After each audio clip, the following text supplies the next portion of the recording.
It's March 2nd, 2012, and Chad Hinton is driving down Indiana 60. He clears past the homes and trees and captures something incredible.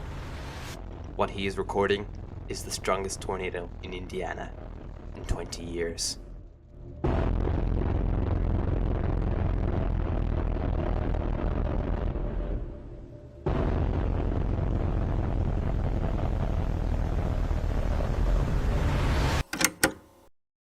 Three days before March 2nd, a violent EF4 tornado tore through Harrisburg, Illinois.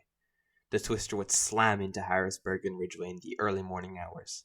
It would flatten well-built homes, debark trees at extreme intensity, and completely destroy a strip mall. Nothing would be spared in the tornado, as even churches and factories were completely demolished by the winds. In total, 8 people passed from this nocturnal monster. While people cleaned up after the tragedy, 500 miles to the west, the SPC watched a storm system moving into the Ohio River Valley. They noted how the ingredients seemed to have been gathering together as a powerful upper-level trough was moving through Missouri.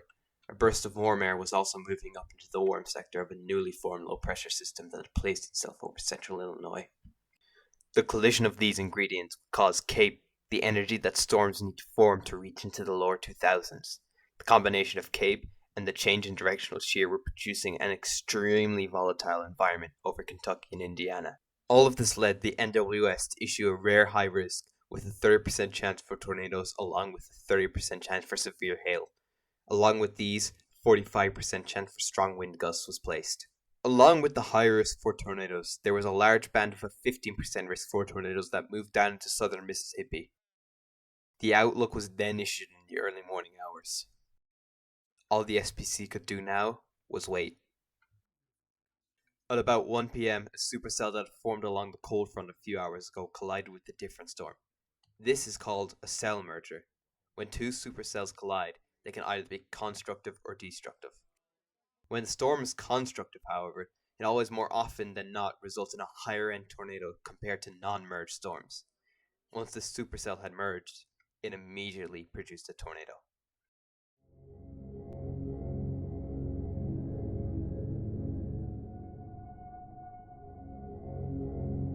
Gary Grant was driving down Indiana 335 when he noticed the winds ramping up around his car. He looked to the right and saw a lowering wall cloud and began to start recording. He watches as a funnel cloud forms and then rapidly condenses into an intense drill bit tornado. As the tornado moves due east, it then strengthens rapidly over Indiana 135, where it then proceeded to tear the asphalt off of the road. The asphalt was then smashed into bits and tossed 60 feet away from the origin point. The tornado hadn't even fully matured, and it was already doing extreme feats of damage. The tornado would also be violently tearing apart trees, debarking them at extreme intensity. This tree damage was on the extreme end, and the surveyors were rated as such, giving it the rating of EF3 with maximum rated wind speeds of 150 miles per hour.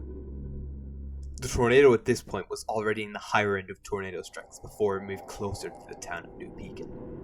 In the town of New Pekin, the industrial building belonging to Ergo Industries was quite literally mangled at a violent EF4 intensity, and the tornado snapped power poles as it continued moving eastward.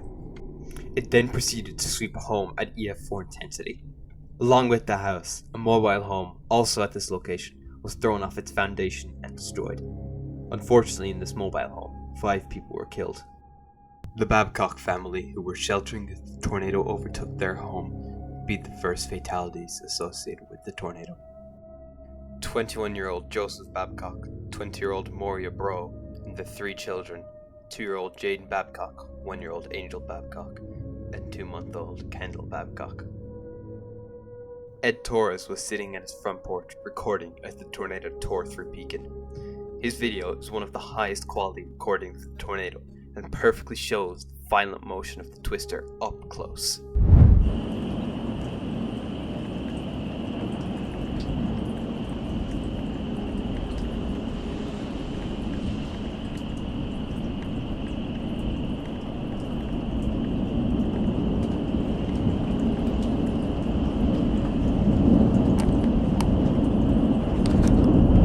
The tornado passed New Pekin and continued tearing through Washington County, where it inflicted yet another instance of EF4 damage, where it destroyed a well-built home. The tornado would then cross into Clark County, where it would pick up a Dodge Ram and then proceed to slam the back half of the pickup into a basement, completely destroying it. The second half would never be found again. Two extremely close videos of the tornado were recorded as it was crossing from New Pekin to Henryville. Who is that? I don't know, but they're getting the fuck out of the way. They're rolling. I think they're gonna go to your garage. Whatever it is. They're ready to get out of here.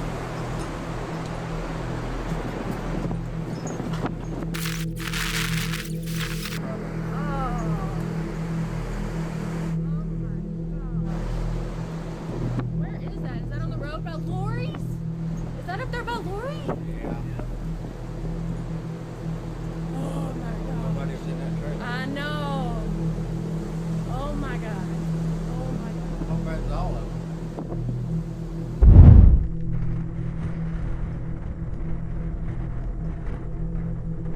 Over the lake. Wait for me.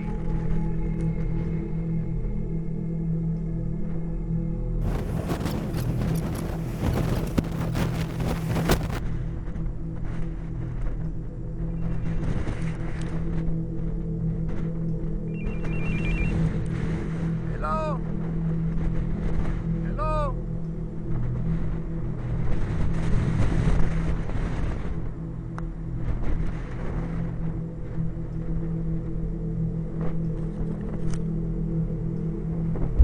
At this stage, Chad Hinton would be recording the tornado as it moved across the forest and countryside between New Pekin and Henryville. He records it as a massive cone that seems to be funneled into a tiny area, allowing for the tornado to become incredibly strong in a small point. All of this would allow for the tornado to become even more powerful than it already was. He's now watching one of the strongest tornadoes in Indiana history.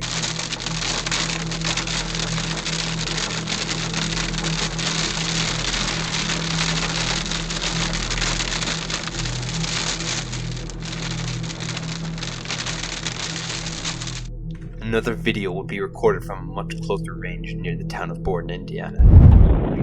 Oh no! Get in there! Get back! Stay in there! There it is, it's coming over the hill. Mom, do we need to jump in the car?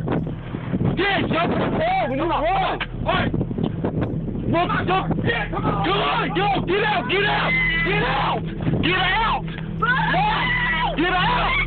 Get the dog, please! As the tornado skirted the north of the town of Borden, it would produce a swath of EF4 damage 1/3 of a mile wide as it tore apart well-built homes, and still at this point was debarking trees at extreme intensity.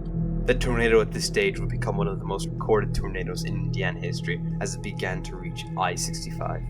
Several different points of view would capture the stovepipe as it began to cross.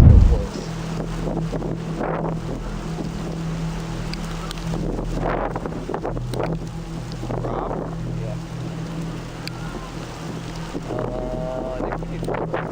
That car is going right at it. Let's go. Look at that shit. Look at the secondary tornado on the side. Nick, we need to go. That's coming at us. That's not thunder. Huh? Yeah, it is thunder. It's gonna pass. It's passing to our right. Sure. The twister would then start to move into the town of Henryville, Indiana. The NWS in Louisville would see this and issue a tornado emergency, the highest warning category for a tornado, as it began to track closer to Henryville. A man by the name of Mark Maple would also record the approaching twister 3 miles to the south. Wow. I actually seen was in 74. Well, you can update your yearbook. Yeah. It's a good thing. I think it's breaking up now. It's just starting to break up.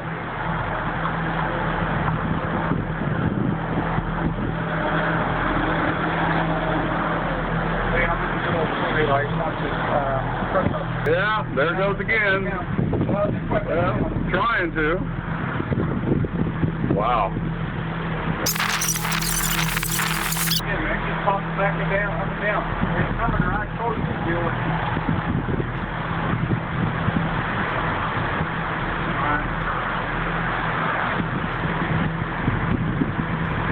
The tornado would then cross the interstate, and Christopher Kazans would record as the tornado crossed.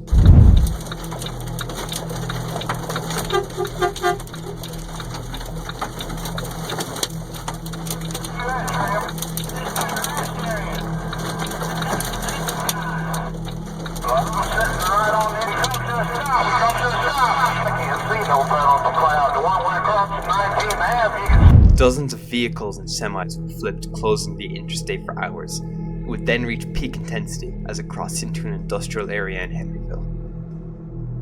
Then Red Adams began to record at the closest point of view out of anyone in the tornado's path. Holy shit!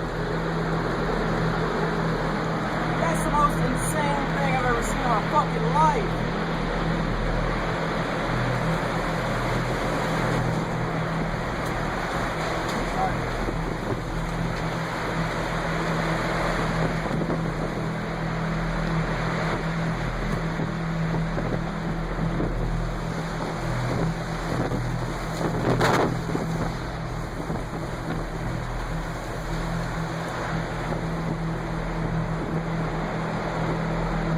The multi-vortex tornado would mangle and shred the metal buildings. The bits of metal would resemble paper as it orbited the twister, which was now moving into a residential area.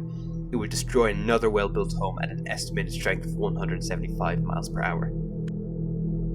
It would produce an almost continuous swath of EF4 damage as it continued through Henryville. In the swath of violent winds, both the Henryville High School and Middle School were struck and irreversibly damaged. Security cameras recorded the tornado hit the school.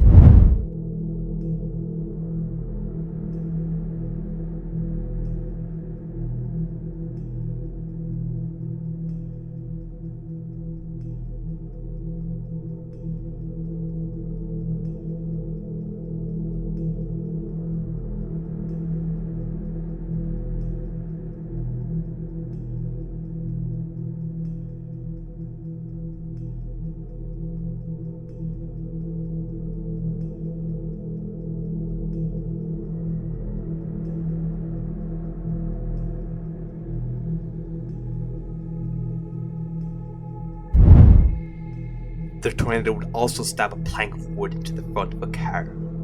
It would then track over Henryville Ostico Road, where it continued destroying homes at violent intensity once more. At this stage, the tornado had been on the ground for about 25 miles and was producing strong damage for the majority of its life, but it was not done yet. In fact, the tornado ramped up again to peak intensity as it moved into Marysville. As it tore through Marysville, Gary Cooper would capture photos of the tornado as it began to destroy the homes. Over the next 8 miles, the tornado would produce a constant swath of EF4 damage, arguably being at its most violent. While also on the stretch, the tornado would kill 4 more. It would flatten a well-built home, killing 72-year-old Christian Marinus Govers, and it would flatten another well-built home, killing 3, Nancy Carol Jackson, her husband Terry Michael Jackson, and their great-grandson Dalen Jackson. Christenome was a retired machinist who had moved from California. Carol always loved to babysit her grandchildren and great-grandchildren. She loved soap operas and reading books. Terry was a farmer his whole life and loved his animals, farming, motorcycles, and being with his family. And Dalen loved running, singing, and the movies Toy Story and Cars. The tornado would then weaken back down to EF3 intensity, then EF2, and it would cross the Ohio River before it eventually dissipated. The path looked like a bomb site, almost otherworldly. The thin stovepipe funnel allowed for many tragedies to be avoided, but the tornado was still one of the worst and most impactful in Indiana history. It would kill 11, slice directly through the towns of New Pekin and Henryville. Then Henryville would strike both the middle and high schools. In 2022, a National Weather Service publication brought into question that the tornado may have been EF5, with the complete missing half of the pickup truck, the extreme home damage, and the destruction of the asphalt. All of it led them to believe that it may have been an EF5, although it never went further than that. The Henryville tornado would reach just under half a mile wide, would track through southern Indiana for 42 miles, and would become the only violent tornado in Indiana since the implementation of the enhanced Fujita scale. The main event of the day had happened, but it was still far from over. The Henryville supercell would quickly cycle and drop another EF3, which would quickly dissipate before putting down another violent tornado. The storm would cycle and drop another violent tornado near Crittenden, Kentucky. The tornado would cross the interstate when Matthew Pickett would record as it passed. Go! I got the phone right there in front of me. Oh boy. What? See it? Shit, I see it, yeah. I see it, man. I see it, bro. Jeez, we're stopping, dude. You hit me and I will shoot you. Look, the little tornado just spun up. Yeah, I see it. Can we hide? No, we don't. There's nowhere to go, man. Can we go in a corner? There is nowhere to go. Can we go in a, like something else? There is nowhere to go. The tornado's going in front of us. You see it? I see it, bro. I see it. Oh, Lord. Please don't pick us Here up. we go. Here we go. Here we go. Please don't pick us right up, beside God. us. Please don't pick us up, God. Please. Look. See the there's one tornado there, and we got this big one right in front of us. Yeah, I know. Oh my God, look at all the debris. Here's the tornado, Yeah, I man. know. This is what nightmares are made of. Are we gonna die? Look, the tornado just went that way. Yeah, I Snap know. some pictures, dude. I am. I'm getting video. I'm getting video. Okay. You We're wanted a gonna die. tornado. We're gonna die, Let's roll man. down we're not gonna die. Power lines just went. Holy bad crap. I got debris, man. I got I know debris. you got debris. Look at this, boy. It's We're just gonna whipping die, the man. shit up. Get away from these power lines. Come on, truck! Here goes the trees, keeping on them trees. Yeah, I got a tree. If you see a die. tree coming my way, you gotta say something. This would be the only recording of the tornado. It would trench a home, leaving the property completely empty. It would overall be a short tracking tornado as it tracked across northern Kentucky for under 10 miles. It would kill 4 and injure 8, becoming the only EF4 in Kentucky until the devastating Mayfield tornado. The storm would continue eastward and drop another EF3 near Moscow, Ohio, before being overtaken by a squall line. But further south, another supercell was moving into an untapped environment. The environment was one of the most volatile environments ever recorded in eastern Kentucky. In Tower Ridge, a funnel cloud touched down and it crossed Highway 77 where it would destroy a brick home. A tornado emergency would be issued for the town of West Liberty. A video of the tornado would be captured as it began to track closer to the town.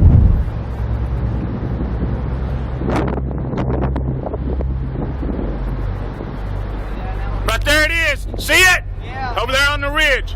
Now it's time to come back inside.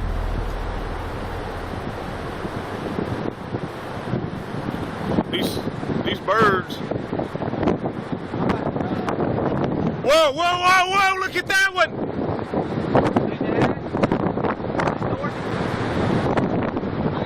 Hold it. Another video would capture the tornado as it began to track over the recorder's home. Oh, so don't get Oh my God. Oh, it's going No, we're all right. Then, the tornado would decimate West Liberty. The entire town suffered some sort of damage. The 100-year-old courthouse was also hit by the tornado. Debris was lofted so high that it was reportedly found over 120 miles away in Charleston, West Virginia. The tornado would easily become one of the deadliest tornadoes in eastern Kentucky history. The storm system would drop an additional 4 EF3s, one just to the south of West Liberty, one in Tennessee, one in Alabama, and one in Georgia. It would become the defining outbreak of 2012. However, it will be overshadowed by the devastating 2011 season and the incredible 2013 season. It would overall be the deadliest tornado outbreak post-2011 until the devastating December 2021 outbreaks.